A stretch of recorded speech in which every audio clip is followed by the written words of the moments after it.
الحمدللہ رب العالمین والصلاة والسلام علی سید الانبیاء والمرسلین اما بعد فاعوذ باللہ من الشیطان الرجیم بسم اللہ الرحمن الرحیم لیسن 14 حدیث نزہۃ القاری شرح صحیح البخاری۔ اس میں آج انشاءاللہ تعالی ہم 14ویں جو حدیث ہے وہ پڑھیں گے۔ لیسن بھی 14واں ہے اور حدیث بھی 14ویں ہے، یعنی کہ 14 پیج 269 جو کمپیوٹرائزڈ چھاپا ہے اس کتاب سے۔ ترجمہ حدیث کا عنوان ہے حب الرسول، محبت رسول صلی اللہ تعالی علیہ وآلہ وسلم۔ حضرت ابو ہریرہ رضی اللہ تعالیٰ عنہ سے روایت ہے کہ رسول اللہ صلی اللہ تعالی علیہ وآلہ وسلم نے فرمایا، اس ذات کی قسم جس کے قبضہ قدرت میں میری جان ہے، تم میں سے کوئی مومن نہیں جب تک میں اس کے نزدیک اس کے باپ اور اولاد سے زیادہ محبوب نہ ہو جاؤں۔ 15ویں حدیث ہے۔ حضرت انس رضی اللہ تعالیٰ عنہ سے مروی ہے کہ رسول اللہ صلی اللہ تعالی علیہ وآلہ وسلم نے فرمایا، تم میں سے کوئی مومن نہیں جب تک کہ میں اس کے نزدیک اس کے باپ اور اس کی اولاد اور سب لوگوں سے زیادہ محبوب نہ ہو جاؤں۔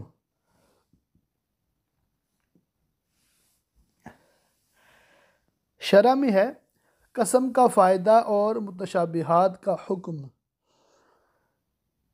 یہ قسم صرف بعد میں مذکور شے کی اہمیت بتانے کے لیے ہے۔ اللہ عز و جل پر ید کا اطلاق متشابہات سے ہے۔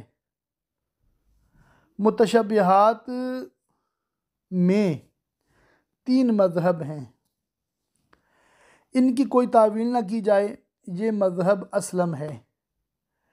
تعویل کی جائے مگر ایسی جو محکمات کے معارض نہ ہو، مطابق ہو، یہ مذہب سالم ہے۔ پہلا تھا اسلم، زیادہ سلامتی، یہ سالم یعنی سلامتی۔ اور متاخرین کا یہی طریقہ ہے۔ متاخرین جب بھی کتابوں میں آتا ہے اس سے مراد ہمارے دور کے علماء یا 100-200 سال پرانے علماء۔ جو بہت پرانے علماء ہیں انہیں متقدمین میں کہتے ہیں۔ ایسی تعویل کی جائے جو محکمات کے معارض ہو، یہ زائغین کا مذہب ہے، جیسے کہ مجسمہ کرتے ہیں۔ مجسمہ آپ کو پتہ ہے ایسا فرقہ ہے جو اللہ تعالیٰ کے لیے معاذ اللہ جسم ثابت کرتا ہے۔ تو یہ بالکل گمراہ اور کافر قسم کے لوگ ہوتے ہیں جو متشابہات میں ایسی تعویل کرتے ہیں جو آیات محکمات کے خلاف ہو۔ یہ حرام و گناہ بلکہ بعض صورتوں میں کفر ہے۔ اس اختلاف مذاہب کی بنیاد یہ آیہ کریمہ ہے۔ ترجمہ یہ آل عمران کی آیت نمبر 7 ہے۔ جن کے دلوں میں کجی ہے وہ متشابہات کے پیچھے پڑتے ہیں، گمراہی اور تعویل ڈھونڈنے کے لیے، اور ان کا صحیح معنی اللہ ہی جانتا ہے۔ اور پختہ علم والے کہتے ہیں کہ ہم اس پر ایمان لائے، سب ہمارے رب کے پاس سے ہے۔ اس آیت میں اگر الا اللہ پر وقف کیا جائے تو معنی یہ ہوں گے کہ متشابہات کے معنی سوائے اللہ کے کوئی نہیں جانتا۔ اور اگر اللہ کو معطوف علیہ اور الراسخون فی العلم کو معطوف مانا جائے تو آیت کے معنی یہ ہوں گے کہ متشابہات کے معنی اللہ اور پختہ علم والے جانتے ہیں۔ اب اس سے مستفاد ہوا کہ پختہ علم والے بھی متشابہات کا معنی جانتے ہیں۔ یہی مذہب سالم ہے اور پہلے والا اسلم ہے۔ متشابہات کے معنی حضور جانتے ہیں۔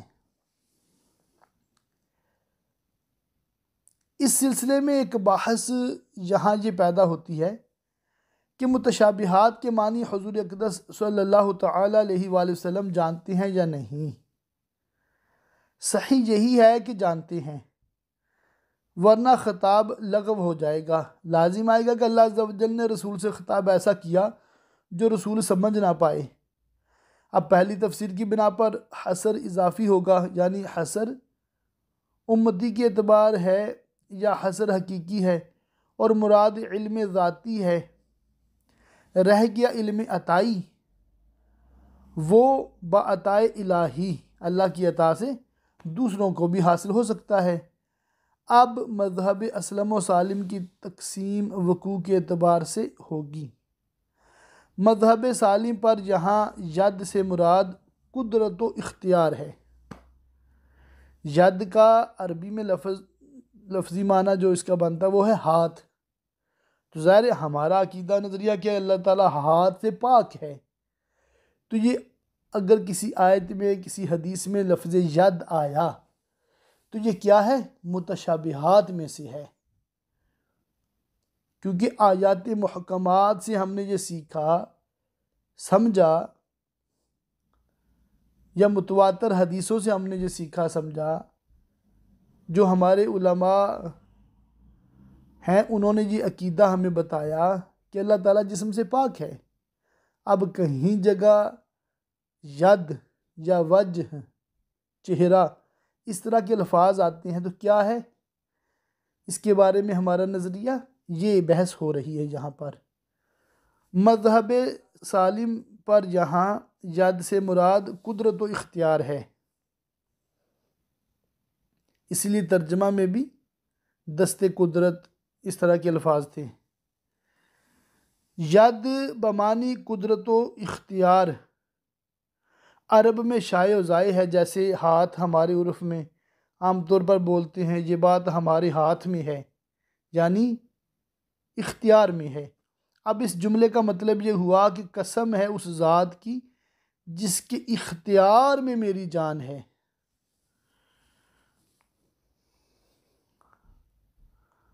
تو یہ اصل میں جو بحث ہو رہی تھی ساری وہ اس لفظ پر تھی، والذی نفسی بیدہ، اس ذات کی قسم جس کے قبضہ قدرت میں میری جان ہے،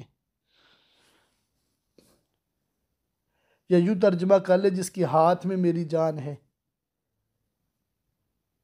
سمجھے بات کو؟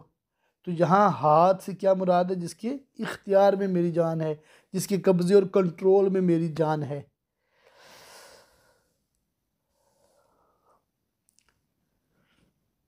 محبت کے اسباب و اغراض۔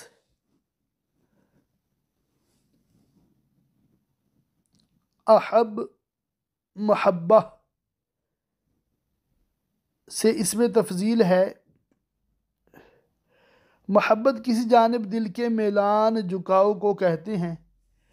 شراح حدیث کی شرح بیان کرنے والوں نے فرمایا محبت کی دو قسمیں ہیں، طبعی اور جبلی۔ جس میں آدمی کو اختیار نہیں ہوتا وہ مراد نہیں، اس لیے کہ محبت کو ایمان فرمایا اور ایمان اختیاری شے ہے۔ دوسرے عقلی کے انسان اسے اپنی عقل کے تقاضا سے اختیار کرتا ہے، اس حدیث میں یہی مراد ہے۔ حب عقلی کے اسباب تین ہیں، حسن و جمال، جود و نوال، فضل و کمال۔ یہ تینوں اسباب حضور اقدس صلی اللہ تعالیٰ علیہ وآلہ وسلم کی ذات اقدس میں اتنے اعلیٰ درجہ کمال پر موجود ہیں کہ کسی مخلوق میں اس درجے کا تو کیا اس کا عشر عشیر بھی پایا جانا محال ہے۔ حضور اقدس صلی اللہ تعالیٰ علیہ وآلہ وسلم اپنے ہر وصف میں بھی ممتنع النظیر ہیں، یعنی کہ آپ کا کوئی نظیر نہیں ہے۔ اس معنی میں کیا حضور صلی اللہ تعالیٰ علیہ وآلہ وسلم کے کسی وصف میں کسی مخلوق کی بتمام ہی شرکت محال ہے۔ علامہ بوصیری نے فرمایا، شعر کا ترجمہ ہے، حضور اقدس صلی اللہ تعالیٰ علیہ وآلہ وسلم اپنی خوبیوں میں شریک سے منزہ ہیں۔ حضور میں جو جوہر حسن ہے وہ غیر منقسم ہے۔ حتیٰ کہ حضرت شیخ عبدالحق محدث دہلوی نے فرمایا حضرت مرآت جمال و کمال اوست، حضرت اللہ کے جمال و کمال کے آئینہ ہیں۔ تو جب کہ حضور اقدس صلی اللہ تعالیٰ علیہ وآلہ وسلم تمام اسباب محبت کے جامع اتم ہیں، اس طرح کہ دوسرا اس میں آپ کا شریک نہیں، تو عقلاً یہ لازم ہوا کہ حضور صلی اللہ تعالیٰ علیہ وآلہ وسلم کی محبت دنیا کی تمام چیزوں سے زیادہ ہو اور اب تمام جہانوں سے زیادہ محبوب ہیں۔ شراح پر ایک تعصب۔ شراح عام طور پر یہاں لا یؤمن سے ایمان کامل مراد لیتے ہیں، اور توجیہ میں یہ کہتے ہیں کہ اصل ایمان حضور اقدس صلی اللہ تعالیٰ علیہ وآلہ وسلم کو سارے جہان سے افضل و اجل ماننا ہے۔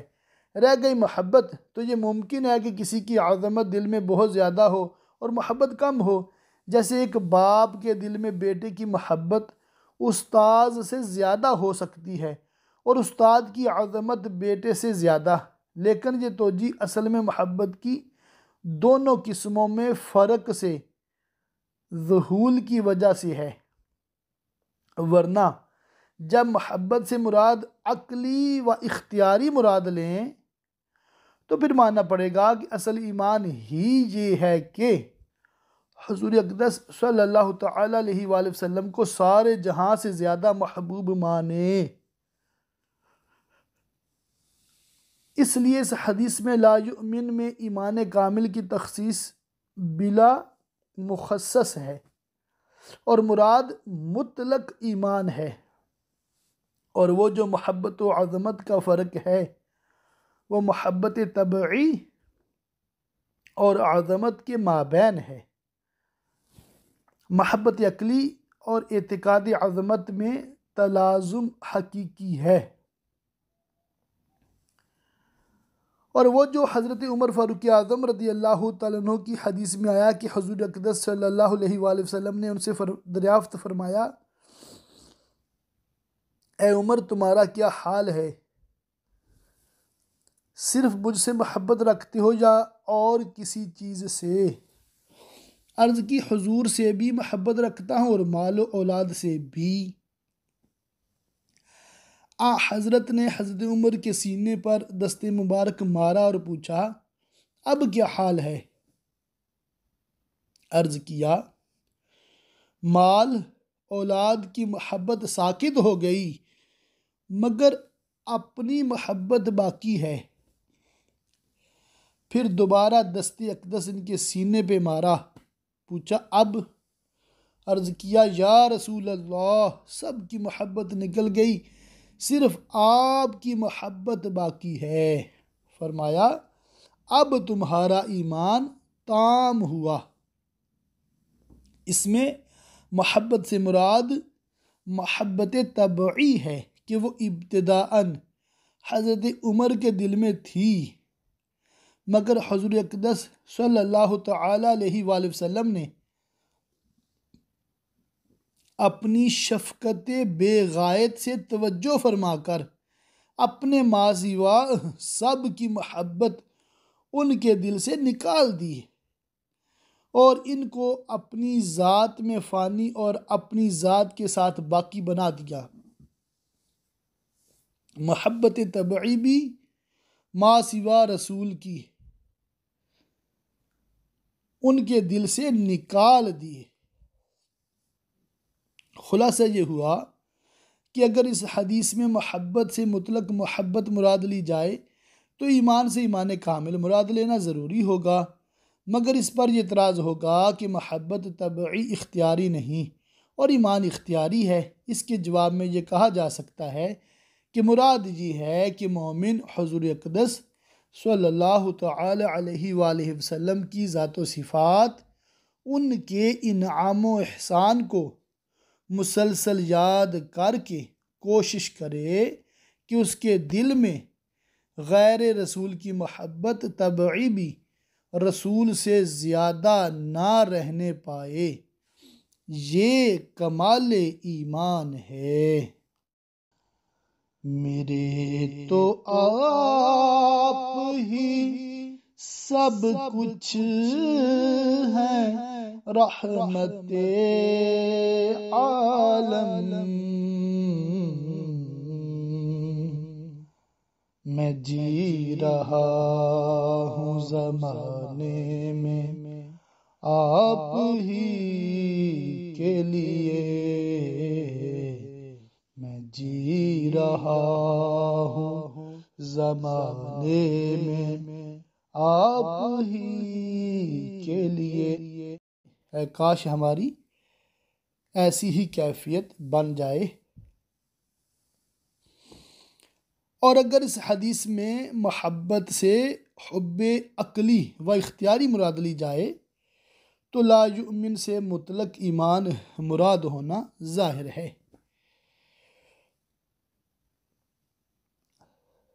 بعض اوقات ہم جب شرح پڑھتے ہیں نا، سمجھ نہیں آتی نا، تو بالکل بھی اس پہ پریشان نہیں ہونا، کیونکہ یہ ابحاث اتنی مشکل ہوتی ہیں کہ بعض علماء کو بھی سمجھ نہیں آتی۔ جی ہاں، یہی تو وجہ ہے کہ علماء میں اختلاف ہوتا ہے۔ اختلاف کیوں ہوتا ہے؟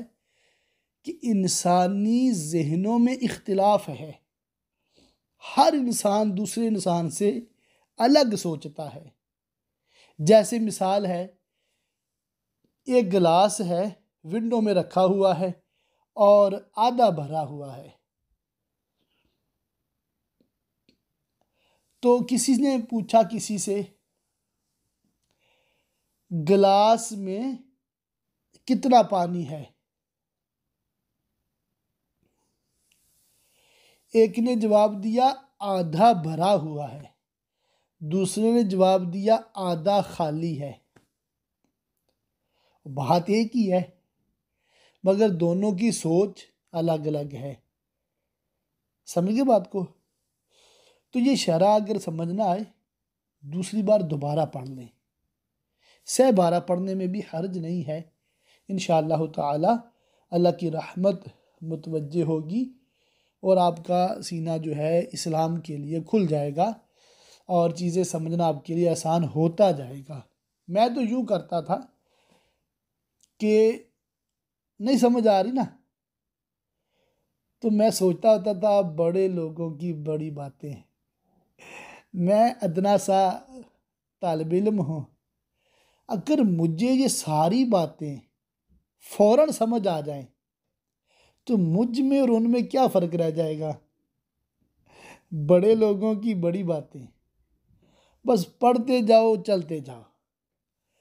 تو جب کتاب مکمل ہوتی تھی تو اللہ کی رحمت سے وہ جو نہ سمجھ آنے والی بحثیں ہوتی تھی نا، وہ بھی ذہن میں ایک خاکہ ایک مفہوم بن جاتا تھا۔ تو آپ بھی یوں ہی کریں، دل برداشتہ نہ ہو، کیونکہ کچھ اسٹوڈنٹس نے شکایت کی ہے کہ نزہۃ القاری جو ہے مشکل ہے، تو واقعی مشکل ہے کہ اس میں گرامر بھی آتی ہے، منطقی بھی ابحاث آتی ہیں۔ انہوں نے تو بہت کم مطلب گرامر استعمال کی ہے، خاص اردو دانوں کے لیے لکھی ہے، علماء کے لیے نہیں لکھی۔ دیکھنے سے ایسے محسوس ہوتا ہے، تو عوام کی سہولت کے لیے انہوں نے ماشاءاللہ کام کیا ہے۔ تو ہمیں چاہیے کہ اتنی سی بات جو ہے، جو گرامر وغیرہ ہے، اس کو برداشت کر لیں اور یوں سمجھ لیں ستاروں سے آگے جہاں اور بھی ہیں، کہ ہم جو پڑھ رہے ہیں نا، ہم جو پڑھ رہے ہیں، یہ کہہ لیں کہ دینی کتب کا ابتدائی قاعدہ ہے۔ بڑی بڑی بڑی بڑی کتابیں ابھی پڑھنے کو باقی ہیں۔ تو اے کاش اردو کورس جو ہے، عالم اردو کورس جو ہے، اس کی برکت سے یہ ذہن بھی بن جائے کہ ہم عربی بھی سیکھیں گے انشاءاللہ تعالی، گرامر وغیرہ بھی سیکھیں گے، اور سیکھ کر اصل جو عربی کتب ہیں ان کا بھی مطالعہ کریں گے۔ مگر عربی سیکھنے کے لیے مجھ سے رابطہ نہیں کرنا، عربی کسی اور سے۔ تو انشاءاللہ تعالی اردو کورس جو ہے، عالم کورس اردو، اس میں ہم اردو میں ہی پڑھائیں گے، اور اس کی برکت سے انشاءاللہ تعالی ہمیں آسانی سے جلدی سے بڑی بڑی کتابیں سمجھنے کا موقع ملے گا کہ ہماری آنکھیں ان علماء پہ بند ہیں جو انہوں نے فرما دیا حق حق حق۔ ہم نے اختلاف علماء سے بچتے ہوئے اپنی ضرورت کا ضروری علم سیکھنا ہے۔ اللہ تعالی علماء اہل سنت کے پیچھے پیچھے ہمیں رکھے، ان سے بے جا اختلاف کرنے والا نہ بنائے۔ نمبر 16 ہے حلاوت ایمان۔ حضرت انس رضی اللہ تعالیٰ عنہ سے روایت ہے کہ نبی صلی اللہ تعالیٰ علیہ وآلہ وسلم نے فرمایا، جس میں 3 چیزیں ہوں وہ ایمان کی چاشنی پائے گا۔ جس کو اللہ اور رسول ساری دنیا سے زیادہ پیارے ہوں، اور کسی سے محبت کرے تو صرف اللہ ہی کے لیے کرے۔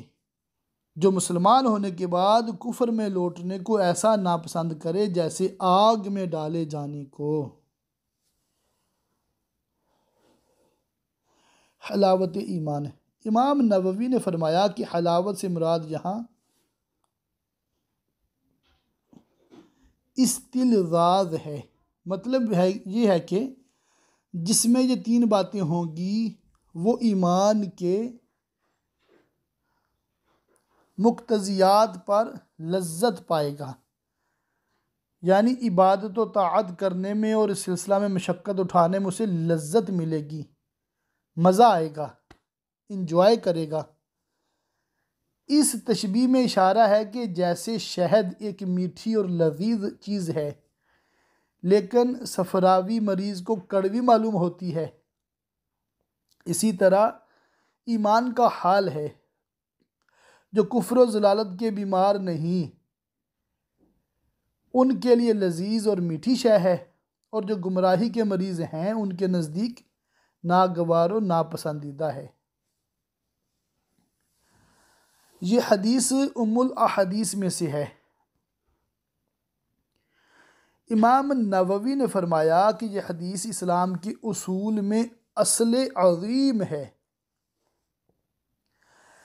اس لیے کہ جمیع ما سوا سے زیادہ اللہ اور رسول کی محبت اور اللہ ہی کے لیے محبت اور اللہ ہی کے لیے بغض اور کفر کی طرف واپس ہونے سے خوف اسی کو ہوگا جس کا ایمان قوی سے قوی تر ہوگا۔ جب کسی کا ایمان پختہ ہوگا تو اس کو اس بات پر یقین کامل ہوگا کہ ہمیں جو کچھ ملا ہے یا ملتا ہے یا ملے گا سب کا دینے والا اللہ ہی ہے، اور سب کچھ رسول کے واسطے ہی سے ملا ہے اور ملے گا۔ رسول ہی وہ واسطہ عظمیٰ ہیں جنہوں نے اللہ کی معرفت کرائی، انہی کے ذریعے ہمیں اسلام جیسا سچا دین ملا، تو لا محالہ اس کے دل میں اللہ عز و جل اور اس کے رسول صلی اللہ تعالی علیہ وآلہ وسلم کی محبت سب سے زیادہ پیدا ہوگی، اور جب اللہ اور رسول کی اس درجہ اعلیٰ محبت پیدا ہو جائے گی تو لا محالہ اگر کسی سے محبت کرے گا تو اللہ ہی کے لیے کرے گا، یعنی اس لیے کرے گا کہ اس کے ساتھ محبت کرنے سے اللہ راضی ہوگا، اس لیے کہ یہ اللہ کا محبوب و مقبول بندہ ہے۔ اور جب اللہ اور رسول کی محبت رگ و پے میں رچ بس جائے گی تو اس کا یہ لازمی اثر ہوگا کہ کفر سے نفرت پیدا ہو جائے گی۔ اس سے ظاہر ہو گیا کہ ایمان اور ان تینوں چیزوں میں تلازم ہے۔ جب ایمان پایا جائے گا تو یہ تینوں باتیں بھی پائی جائیں گی، اور جب یہ تینوں باتیں پائی جائیں گی تو ایمان بھی ضرور پایا جائے گا۔ نمبر 17 محبت انصار، حب الانصار۔ حضرت انس بن مالک رضی اللہ تعالیٰ عنہ سے روایت ہے کہ نبی صلی اللہ تعالیٰ علیہ وآلہ وسلم نے فرمایا، انصار کی محبت ایمان کی علامت ہے۔ انصار سے بغض نفاق کی علامت ہے۔ انصار ناصر کی جمع ہے، جیسے صاحب کی جمع اصحاب۔ یہ بھی لکھا گیا ہے کہ نصیر کی جمع ہے، جیسے شریف کی جمع اشراف۔ ہر تقدیر پر اس کے معنی مدد کرنے والوں کی ہیں۔ ان کا نام انصار اس لیے پڑا کہ انہوں نے نبی صلی اللہ تعالیٰ علیہ وآلہ وسلم کی مدد کی۔ یہ اوس و خزرج کی اولاد اور ان کے حلفاء و موالی کا نام ہے۔